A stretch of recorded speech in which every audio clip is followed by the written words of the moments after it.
As the cuff clicks onto the model's wrist, the backdoor feed glitches again. Kadeem's radio crackles. Two unknowns. Dot corridor. Moving now. The house goes black and a single red dot blinks above Valerie in the rafters. Before we dive in, make sure to hit subscribe, tap like and share this video. The more voices we reach, the louder these stories become. And drop your city in the comments. Let's see where love finds us. The loading dock shuddered under a sheet of cold October rain, and Valerie Quinn stood at the edge of it like a queen who'd built a castle from pins and stubbornness. Cameras would be inside in less than 4 hours. Her fall collection. Silks that swung like whispered secrets, corsets cut to honor the body, not punish it, needed to be perfect. She smoothed a palm down her fitted blazer and pencil skirt, feeling the steady pressure of fabric over her hips. Her curves, unapologetic, soft and strong, were part of the brand now. People said Valerie Quinn and they thought of bold lines, hourglass drape, power made visible. Power, she had learned, was often just the discipline to say no. Credentials, the new security guard said to the courier hovering at the door. The voice was a baritone, calm, warm, but it didn't move. The man blocking the threshold was tall, broad-shouldered, skin the brown of espresso creamer, security jacket fitted well enough to suggest he cared about how he presented himself, even if he didn't work under Valerie's roof. New vendor, night shift. She'd approved the line item, but not the face.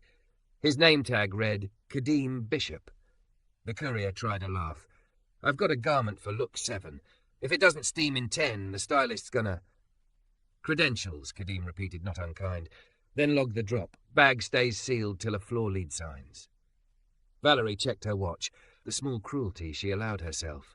People moved faster around clocks. The courier wilted, produced a crumpled pass. Kadeem scanned it, logged the bag, slid the clipboard across for a signature. Process, process, process.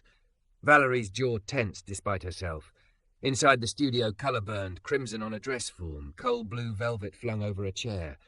Models flowed in like a rare species, tall as lampposts, ankles like graphite strokes. Her assistant, Petra, caught up in a clatter of bracelets. We're short 2 dressers, Petra panted. I told HR again, no more maybes. We need people who look the part. The backstage cameras. Valerie cut a look through the chaos toward the reception cluster, where a trembling young man with acne stood twisting a lanyard. His shoes were clean, his hair was not. She felt the instinct the industry had trained into her. Fast, silent, merciless. We hire for the image, she said, not even lowering her voice. We're a fantasy factory. If they can't carry the frame, they can't carry the clothes. Petra nodded, relieved to be confirmed. The trembling young man faded backward toward the freight elevator and its wet metal breath. Miss Quinn?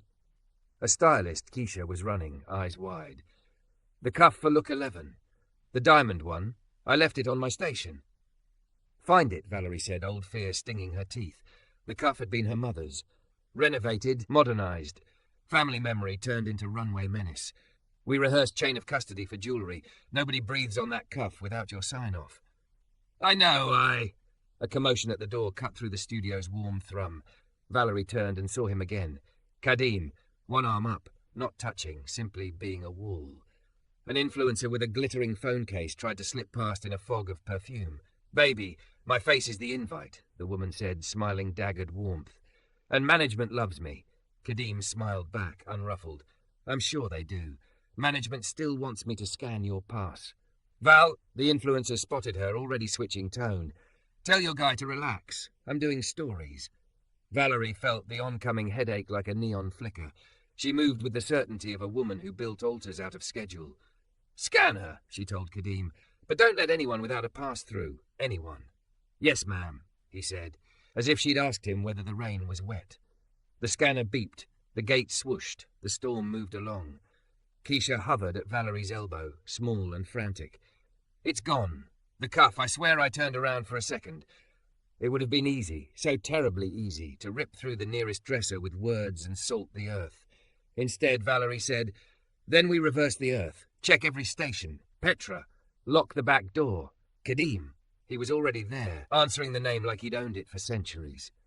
Up close, Valerie saw detail. The tidy beard, a faint scar near his jawline, eyes that stayed gentle even under fluorescent lights that made everyone else look grey.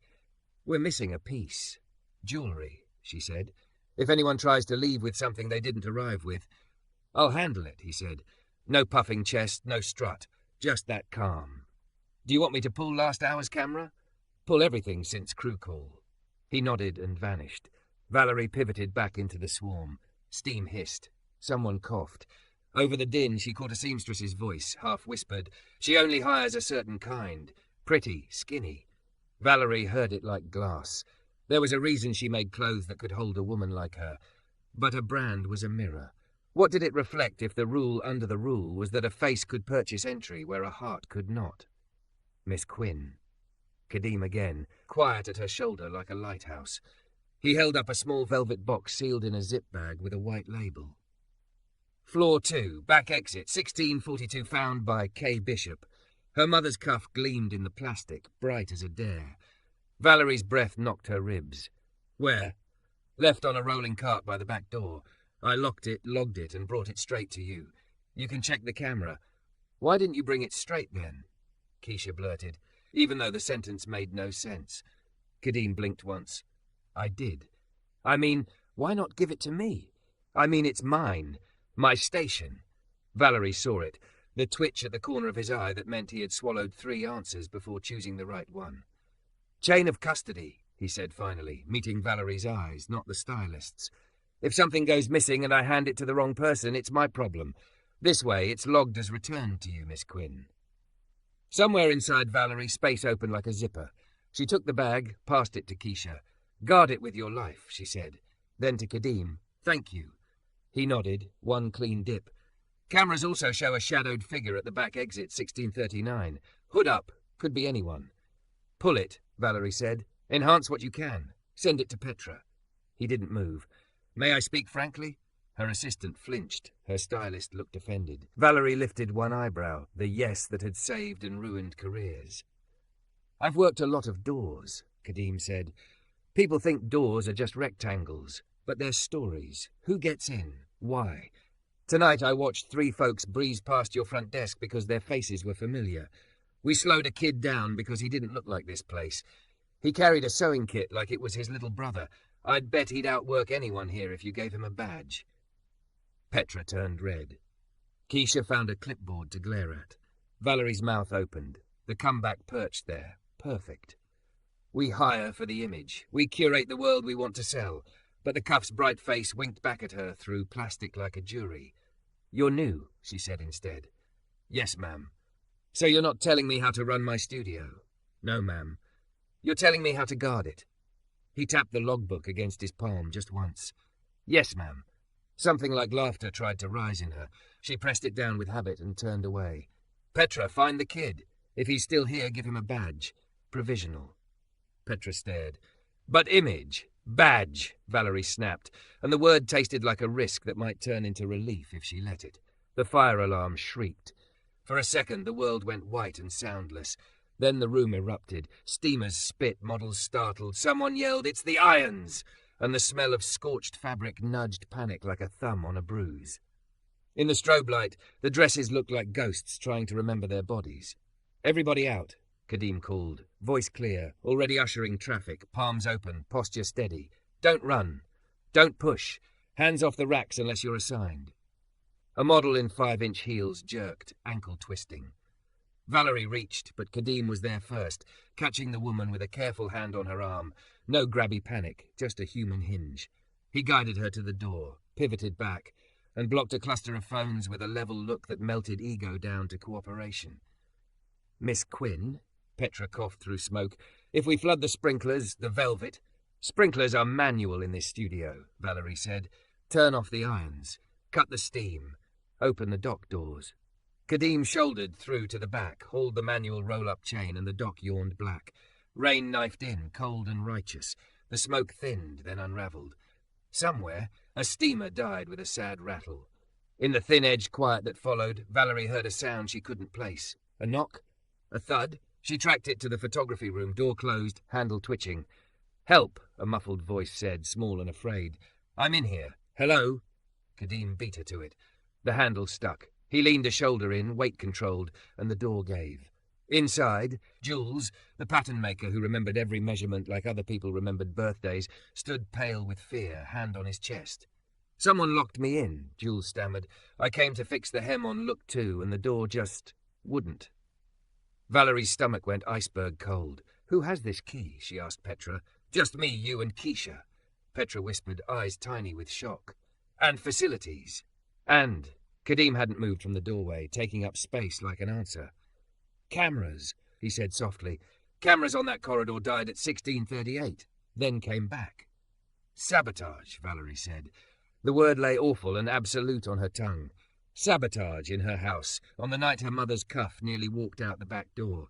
Her gaze moved, slow, searching, across her people. The terrified ones, the embarrassed ones, the beautiful ones she'd chosen like ornaments. Her reflection multiplied in the glass, a woman who had built a temple to a certain kind of beauty, and then been surprised when beauty failed to guard the door. Kadeem lifted his chin slightly, waiting for her call. "Stay," she said, more command than plea. "I need you on my doors tonight." He nodded once. Then, from behind them, a man's voice, official and edged, cut across the wet air. "Who approved you to open the dock, officer?" Valerie turned. A venue supervisor stood with a clipboard and a complaint, flanked by a PR rep already calculating blame. "You can't just—" "I gave the order," Valerie said, stepping so that her body stood between Kadeem and the clipboard's sharp little teeth. "And I'll sign whatever you need." The supervisor's jaw worked. "Fine. Then we'll need to review all door logs and badge pulls. If your guard touched the cameras, he's off the job pending investigation." The room seemed to re-tilt. Kadeem's eyes flicked to Valerie's, not asking, simply informing. He had touched the cameras, to help her, to keep the story true. Valerie felt the old reflex claw up her spine, to protect the brand, isolate risk, cut cleanly, move on. Instead, she said, "Then you'll sit with me while we review them." She could hear her own heartbeat. "And if anyone's off the job, it won't be the person who kept my mother's cuff from walking into the rain." The PR rep's pen paused mid-scratch. The supervisor blinked. Kadeem didn't smile. He did something harder. He trusted her with his stillness. Somewhere behind them, Petra's phone buzzed with the enhanced footage Kadeem had pulled, a shadow at the back door in a hood, a face caught for half a second in the rain-bright metal. It was a face Valerie knew. Beautiful, camera-ready, welcome anywhere she'd ever ruled. Her throat tightened. "Lock the doors," she said softly. "Except this one." And to Kadeem, without looking away from that ghost in her mind, "Don't leave my side. Don't forget to subscribe for more intense cinematic love stories. Your click helps us make the next chapter." They set up a war room in the merch closet because it had a sturdy table, a power strip and no windows. The venue supervisor planted his clipboard like a small shield. The PR rep crossed her legs in a way that meant she'd weaponized concern, and Petra hovered a step behind Valerie as if she could absorb the blow of whatever came next. Kadeem didn't posture or shrink. He took the far corner of the table, laptop open, footage cued. "This is DocCam 3, he said. Voice steady. 1635 to 1645. Rain streaked down the black and white screen, silver blades cutting diagonals. The back exit appeared, a rectangle of dark. At 1638, the image jittered, froze, then went to static. "Power interruption," the supervisor said, immediate. "Local," Kadeem answered. "Only that corridor. The rest stayed up." Static snapped to life again at 1640. A hooded figure crossed the frame, back turned, then half a second of face in the reflection of the wet metal door. The pause key hit. The still hovered like a confession. Petra gasped. The PR rep said a soft "oh." Valerie felt it in her bones first, then her brain. Not a stranger, not a thief in from the rain. The face had sat in her front row. The face had posed with her backstage holding a flute of champagne and saying she was obsessed with the velvet. "Is that?" the supervisor began. "Sarah Knox," the PR rep finished, voice thin. 2 million followers, we invited her. Valerie remembered the glittering phone case, the perfume fog. "Management loves me." Petra whispered. "She asked for the cuff earlier. I told her it wasn't available." Kadeem scrubbed forward. Another angle, hallway cam 2, showed the photography room door. At 1637, a hand reached in with a key, turned, withdrew. At 1641, Jules's shadow moved behind the glass, hands fluttering like moths. Valerie's mouth went dry. Who had that key? 4 people, Petra said, already counting with her fingers. Me, you, Keisha, facilities, and Sarah. She swallowed. She was near my station. I left the key for 30 seconds to get gaffer tape. She could have. The supervisor cleared his throat, folding into procedure like it was a comfortable chair. We'll need a statement, and to hold your guard here while we... My guard, Valerie repeated, tasting the words. Show Cam 1, 1641. Kadeem did. The back cart, the velvet box, his hand in a clear focused shot, finding the cuff, logging it, sealing it, heading straight to her. Valerie didn't look away from the screen when she said, I'll give you statements, but you don't touch him. The PR rep nodded slowly, recalculating. We can spin this, she said to herself, then outward. We'll need a line if Sarah posts. She may already be teasing. She's not posting from my studio again, Valerie said, surprising herself with how simple it felt. Not tonight. Not ever. Val, Petra whispered, panic bright in her eyes. She's coverage. She's the look. Exactly, Valerie said, and the word left heat in its wake. She turned to Kadeem. Will you walk with me? He slid the laptop closed and fell in a half-step behind her, not crowding, not lagging, moving like a person who understands how to be in a space without taking it. They found Sarah in Makeup A, perched on the counter like a jeweled cat, phone already lifted for stories. Okay, darlings, she cooed at the camera. We had a little drama, fire alarms, but everything is fine and I'm here to... Valerie stepped into frame and Sarah's eyes widened, calculations firing. Babe, she said, smile widening. Perfect. We can tell them it was a minor. Sarah, Valerie said, voice low. You need to leave. A beat, then a practiced laugh. What? No. Are you serious? Her lenses caught the fluorescent and scattered it in starbursts. Kadeem positioned himself by the door, palms open. No threat, yet. Valerie held the other woman's gaze the way she held a stubborn seam. You tampered with a camera. You locked one of my pattern makers in a room. You tried to walk out with my mother's cuff. I did not. Sarah started, indignation rising perfectly on cue. This is ridiculous. Who even is he to accuse? I'm the person whose studio you're in. Valerie said, simple as a stitch. And that's the person who kept me from calling the police. Sarah's eyes flicked to Kadeem, then to the phone, still recording, then back to Valerie. She hopped down from the counter, chin tilted. Be careful, she said quietly enough to slip her under the music and the chatter outside. You need me more than I need you. Valerie tasted the old reflex, the one with numbers and exposure graphs and the weight of payroll on it. Then she saw again, in the mind's small screen, Jules's hands knocking on the door, the kid at reception with his clean shoes and unclean hair, the cuff winking through plastic in Kadeem's hand. No, she said. I need people I can trust. She nodded to Kadeem. Escort Ms. Knox to the lobby. PR will send her car. Sarah's arm twitched like she might pull away. Kadeem didn't touch her. He just opened the door and stood in the rectangle of it, a door himself. After a second, Sarah swept past, fury rustling her like tulle. When she was gone, the air in Makeup A felt breathable again. Keisha stood in the corner, shaking. I swear. Valerie turned to her. You're not on trial, she said, more gently than the words sounded in her head. You made a mistake with the key. It won't happen again. Keisha nodded, tears in the rims of her eyes. It won't. They moved then through the studio, resetting. The iron that had screamed was unplugged. The steamer coils cooled like coiled snakes going to sleep. A model in a robe shivered near the dock, and Petra threw her a blanket, eyes still wide. By the reception cluster, the kid with the acne stood where she'd left him, hands clasped tight like prayer. Name, Valerie said. Milo, he whispered. Milo Reyes. Can you thread a needle in a moving elevator, Milo Reyes? He blinked. Yes, ma'am. Good, Valerie said. You're a dresser. Petra, get him a badge and a kit. Keisha, put him on looks 2 and 7. Jules, you okay? Jules gave a small, brave nod. I'm okay. Her people, hers, moved again, the way flocks move when wind changes. It was quieter now, focused. The fantasy of perfection had given way to the reality of competence. Kadeem reappeared with a small first aid kit and an apology in his eyes. I think I nicked my hand on the dock chain, he said, almost embarrassed by the biology of it. A thin line of red tracked across his palm. Come here, Valerie said, already taking the kit.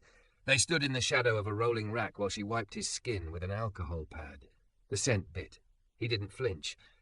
Thank you for not letting him make you the story, he said. meaning the supervisor, meaning every clipboard she'd stood down. "And thank you for making the door the story," she answered before she could edit herself. She pressed a bandage into place.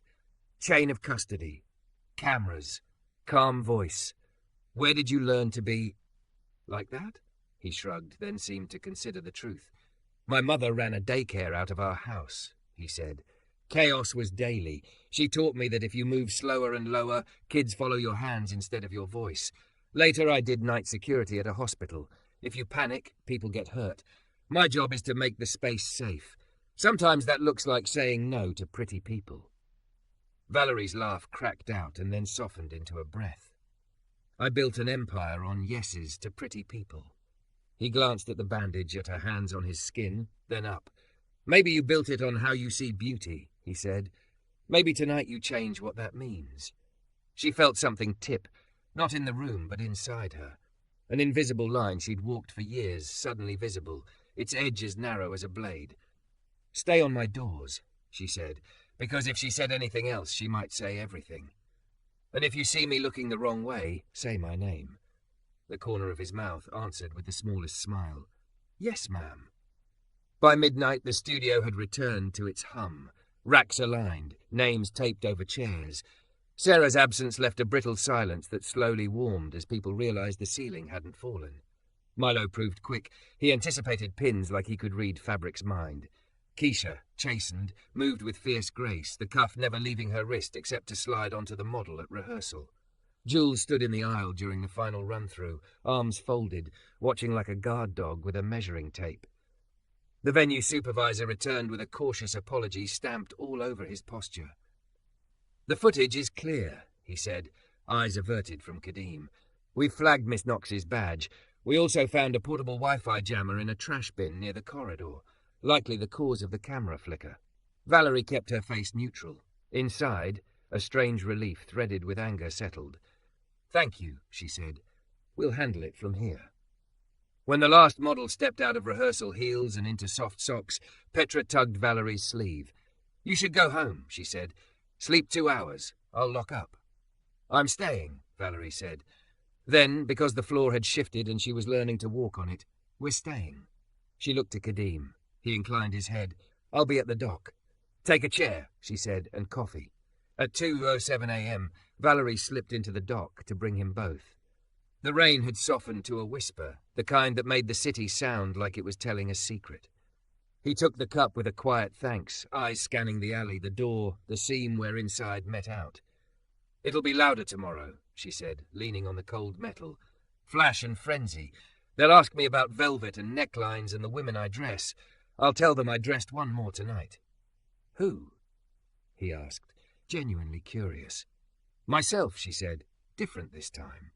They stood like that for a long minute, two shadows sharing warmth. From inside, a laugh rose, Milo's, then stitched itself into quiet again. Down the alley, a shape moved. Kadeem straightened, the cup descending without spill, his body language changing in a way she now recognized, alert, not alarmed. The shape paused at the mouth of the alley, saw the open door and the man in it, and turned away. "See," he said softly, almost to the rain. "Sometimes the door is the answer." She looked at him and felt something settle into place she hadn't known she was missing. Not glamour, not glitter, but ground. "Don't leave my side tomorrow," she said, repeating last night's order, softer now. "No matter who smiles at you." He nodded. "No matter who smiles at me." And as the hours slipped toward morning, with thunder far away like someone rolling bolts in a metal drawer, Valerie let herself imagine a runway that didn't just sell a fantasy, but modelled a truth. Tomorrow, the world would come to watch her make beauty. She was ready to show them what it looked like to keep it. The morning arrived with the city rinsed clean, the kind of pale blue sky that lies and says everything will be easy. It wasn't. The lobby filled with press badges and camera rigs. The dressing room mirrors became small suns. Coffee steamed and went cold in the same breath. Valerie moved through it all in a long black wrap dress, cut to honor every curve she'd once tried to hide. Her hair was up. Her mother's cuff lay in its velvet cradle until precisely the right minute. Kadeem was at the dock, a fixed star the room could navigate by. He had that same open palms posture, the one that told people there would be no drama tonight, unless he needed to create a small, decisive one to protect the rest. Every time Valerie caught sight of him, a quiet settled in her that had nothing to do with logistics and everything to do with how safety feels in a human shape. At noon, PR called a clarity huddle. It meant crisis without saying the word. Sarah Knox had posted a midnight story in which she pouted at the camera and implied she'd been mistreated by an overzealous rent-a-cop. The comments were a bonfire. Some believed her, some didn't. All wanted blood. "We can ignore," the PR rep said, tapping a tablet. "We value safety, or we can go on offence." Valerie looked around the room, at Petra, at Keisha with the cuff already looped to her wrist, at Jules with shadows under his eyes and a set jaw, at Milo grinning like he still couldn't believe his badge beeps opened doors. Then at Kadeem, who wasn't in the huddle, wasn't angling for optics, wasn't anything but present. "Truth," Valerie said. "We'll do the truth." She stepped to the press line 15 minutes later and did the thing she'd spent a decade avoiding. She spoke from her own throat, unvarnished. "Last night," she said to the wall of lenses, "an invited guest interfered with our safety systems and attempted to remove a family heirloom. My team and our security partner prevented that. We will always choose integrity over influence. We will always choose people who do the right thing over people who merely look the part." "Are you banning her?" a voice shouted. "Yes," Valerie said, and felt the clean burn of a decision that had waited too long. "Isn't this hypocritical?" another voice cut in. "Given your reputation for hiring only." He winced, embarrassed by his own phrasing. "For looks?" It should have landed like a slap. Instead, it landed like an invitation. Valerie nodded. "We were blind about what beauty could mean," she said. "Last night we began correcting that. Watch our runway. You'll see what I mean." The room shifted, not a full turn, but the weight changed. It was enough. Showtime marched closer with the beat of taped X's on the floor and the hush before music. In the last minute before lights, Valerie did something her staff had never seen. She took off her earpiece and walked to the back dock. Kadeem stood where the building met weather, scanning the alley, reading the day. "I'm not here to check on you," she said. He smiled with just his eyes. "I didn't think you were." She held up the cuff. "My mother wore this when she had nothing. Just ideas, a singer machine, and a kid who needed school shoes. It made her brave." Her voice faltered for a heartbeat. "Last night you brought it back to me like it was a person to shepherd home." "It is," he said softly. "It's the story." "You're part of it now," she said, and before she could take it back, she reached and closed his fingers around the velvet box. "Walk it to me on stage when I call." "Not before, not after," he blinked. "On stage?" "On stage," she said. "Sometimes a door needs to be seen." The house lights dropped. The room inhaled. Music rose, low strings with a pulse like footsteps. Look, one moved. Milo zipped, handed, vanished, reappeared, a magician wearing a lanyard. Keisha counted under her breath. Petra's headset murmured times like prayer beads. Valerie watched the first dress claim the runway. Coal blue velvet under pale sky, curve honouring, rule bending. The audience leaned forward without realizing. Look 5 brought the first shift, a model whose walk was all bass and grounded grace, body a temple to hips and belly and thighs.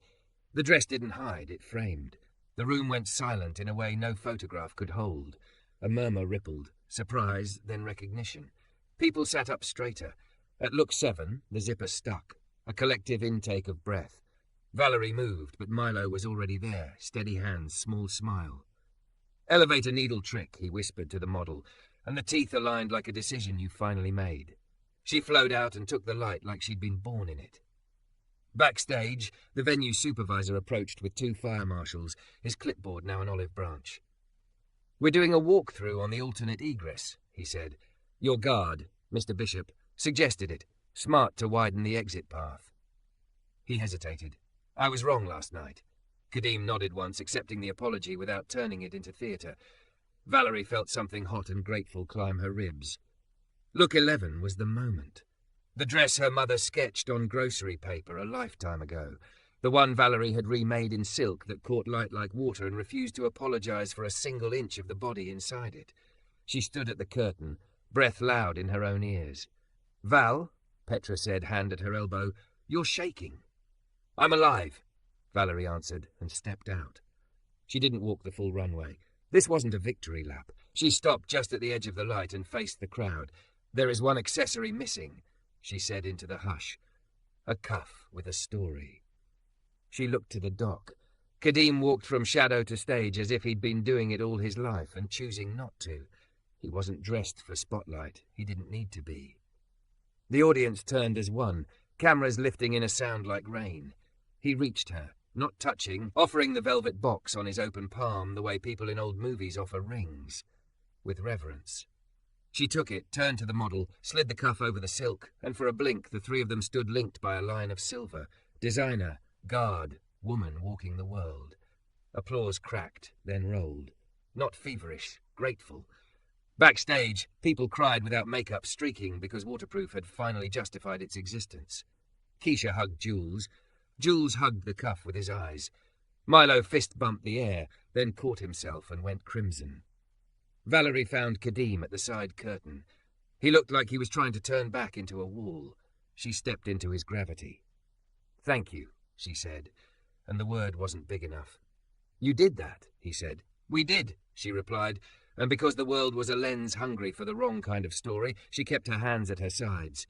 But her voice dipped low, a place only he could hear. "After the finale, come with me. There's something else I need you for." "What's that?" "Breathing," she said, half laughing because it was true.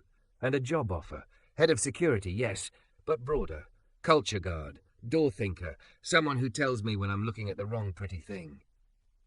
He didn't answer right away. He looked out at the runway, at the women, at the men, at the clothes-like solutions. "I'll need to hire more milers," he said, and the grin that arrived was quiet and devastating. "And pay them right." "We will," she said. "We will." The finale thundered. Models in a river, then a wave, then a flock. Valerie stepped out last, alone, because ownership means standing where everyone can see you. The audience rose. She bowed, and when she straightened, she didn't look at the VIP row or the cameras. She looked at the side curtain where Kadeem stood half-shadowed, and she nodded once, the smallest call and answer. "I see you. I'm seen." After, in the exhale, they slipped to the roof, the one place the noise couldn't follow for a few minutes. The city was a sequined cloth thrown over the table of the earth. Warm air stroked their faces, the kind of breeze you want to put in a pocket. "I've made a lot of choices on instinct," Valerie said, leaning on the low wall, the skyline nudging her ribs. "Some good, some expensive. Last night my instinct was to protect the brand and sacrifice the person. You interrupted me."